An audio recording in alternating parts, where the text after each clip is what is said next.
चलें जी, as PPSC exam बहुत करीब है, ठीक है। उन्होंने 120 सीट्स अनाउंस किए हैं फॉर फार्मासिस्ट। तो मैंने सोचा कि एक साथ में सीरीज़ स्टार्ट कर देते हैं, जिसमें बेसिकली ये होगा कि लिपिन क्वाड को हम कवर करेंगे, ठीक है। बेसिक आपकी फार्माकोलॉजी को हम जल्द से जल्द कवर करने की कोशिश करेंगे। तो आज सबसे पहला चैप्टर हम इसका पढ़ते हैं, ठीक है, जो है principles of drug therapy, that is pharmacokinetics, ठीक है। आपके पास दो चीज़ें होती हैं, फार्माकोकाइनेटिक्स एंड फार्माकोडायनामिक्स। आपको इनका कंसेप्ट सबसे पहले क्लियर होना चाहिए, ठीक है, कि फार्माकोकाइनेटिक्स क्या है और फार्माकोडायनामिक्स क्या होती है। काइनेटिक्स बेसिकली क्या होती है कि आपकी बॉडी ड्रग के साथ कैसे ट्रीट करेगी। जब भी आप कोई ड्रग ले रहे हैं तो आपकी बॉडी उसको क्या रिस्पॉन्ड करेगी, ठीक है। तो इसमें क्या होता है, सबसे पहले आप जो भी ड्रग एडमिनिस्टर करते हैं तो क्या होता है, आपकी बॉडी उसको सबसे पहले अब्जॉर्ब करती है, ठीक हो गया। अब्जॉर्प्शन के बाद क्या स्टेज आ जाती है, डिस्ट्रीब्यूशन, ठीक है। अब्जॉर्ब हो गई, उसके बाद वो ब्लड स्ट्रीम में आपकी जो बॉडी है वो ड्रग को क्या कर देती है, डिस्ट्रीब्यूट, देन मेटाबोलाइज और फिर एलिमिनेशन। तो ये तो एक बेसिक सी चीज़ थी जो आपको पता ही होगी। फिर बात करते हैं हम इसको basically MCQs point of view से ही लेके चलेंगे, ठीक है, क्योंकि एमसीक्यूज़ बेस्ड ही आपका टेस्ट होगा। तो मेन पॉइंट्स जो होंगे उनको मैं हाईलाइट करूँगी, प्लस आपने कोशिश करनी है कि वो आप साथ साथ याद कर लें, ठीक है। नेक्स्ट है रूट ऑफ ड्रग एडमिनिस्ट्रेशन। ये भी सबको ही पता होता है कि जनरल कौन कौन से रूट्स आते हैं हमारे पास, enteral, parenteral, topical and other routes. तो एंटीरियल ये एमसीक्यू आ सकता है कि एंटीरियल रूट कौन सा रूट होता है, administration of drug bye mouth, ठीक है। कि ओरल जो इसमें अब क्या आ जाता है, ओरली आप स्वेलो कर रहे हैं किसी भी ड्रग को, वो भी एंटीरियल है। बकल कैविटी में आप रख रहे हैं गम्स एंड चीक के दरमियान में अपनी किसी ड्रग को, वो भी आपका एंटीरियल रूट है, प्लस सबलिंगुअल, ठीक है। तो ये एमसीक्यू एक आ सकता है इसमें से। एंटीरियल क्या होता है, administration of drug bye mouth. दूसरा आ सकता है कि सबलिंगुअल जो है वो क्या होता है, तो वो अंडर द टंग आप ड्रग को प्लेस करते हैं। और बकल कैविटी क्या होती है, बिटवीन गम्स एंड चीक्स। तो यहाँ से आपको 3 एमसीक्यूज़ पता चल गए। फिर बात करते हैं ओरल। तो इसमें एक ही आपका बन रहा है कि अगर ओवर डोजेज हो जाए ओरल ड्रग्स की तो उसको हम ओवरकम कैसे कर सकते हैं, एंटीडॉट्स के थ्रू, ठीक है।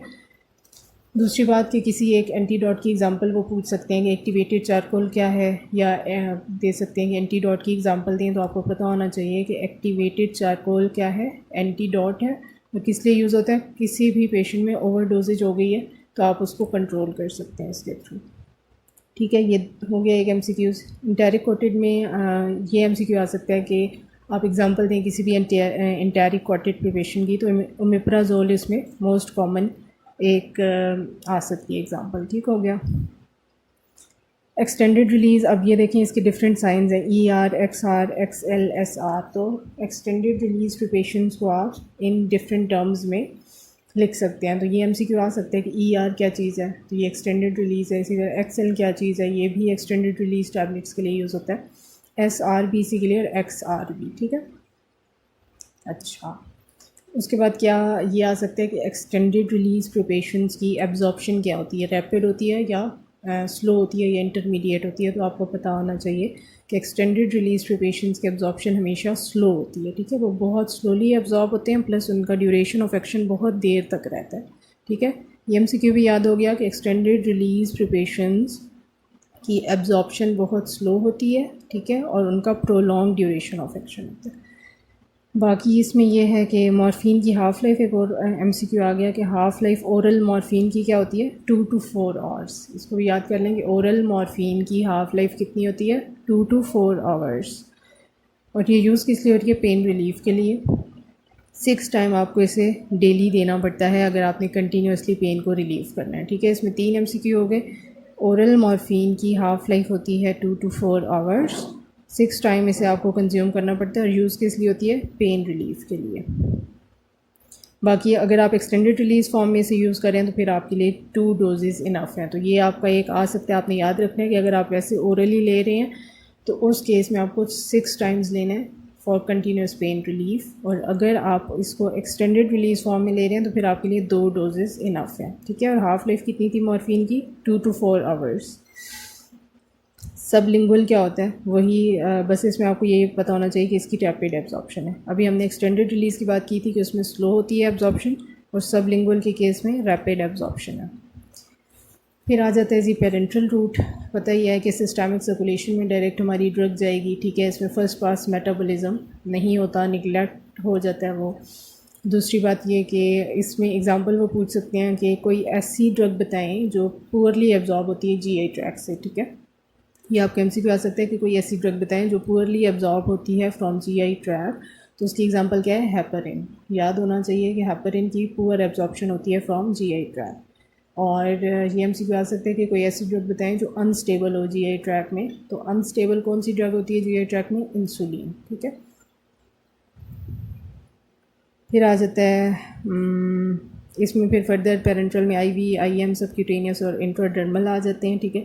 आईवी रूट, अगर एक और एमसीक्यू आ सकता है कि कौन सा पेरेंट्रल रूट है जो सबसे ज़्यादा कॉमनली यूज़ होता है, तो आईवी रूट ऑफ एडमिनिस्ट्रेशन जो है वो सबसे कॉमन होता है, ठीक है।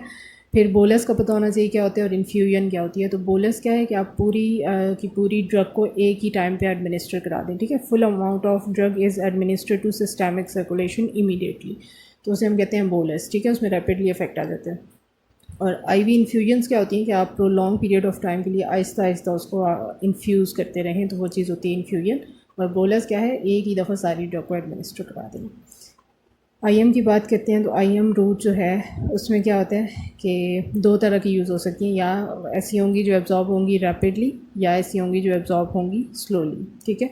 और इसमें आईएम रूट में आपको एक और बात पता होनी चाहिए कि आप डीपोर्ट प्रिपरेशंस यूज़ कर रहे होते हैं।